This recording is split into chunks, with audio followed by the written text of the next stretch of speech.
সব হাত আমার দিকে বাড়িয়ে এসেছিল, কিন্তু ধরার জন্য নয়, আমাকে ভেঙে দেওয়ার জন্য।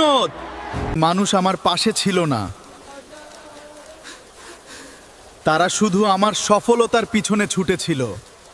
আমি কখনোই ভিড়ের অংশ ছিলাম না, আমার পথটা ছিল আলাদা।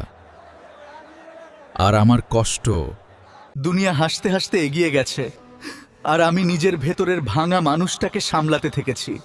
মানুষ শুধু আমার মুখটা দেখেছে, কিন্তু আমার ভেতরের কষ্টটা কেউ দেখেনি। সবাই আমার নীরবতা দেখেছে, কিন্তু কেউ আমার ভেতরের চিৎকার শুনতে পায়নি। আমি পিছনে ফিরে তাকানো ছেড়ে দিয়েছি। যে সম্পর্ক ভেঙে গেছে তাকে সেখানেই কবর দিয়ে দিয়েছি। আমি বুঝে গিয়েছিলাম, কিছু মানুষ পাশে থাকার জন্য আসে না, তারা শুধু জীবনের তিক্ত শিক্ষা দিয়ে যায়। আমি ভেঙেছিলাম ঠিকই, কিন্তু কখনো মাথা নত করিনি, কারণ আমি হার মানতে শিখিনি।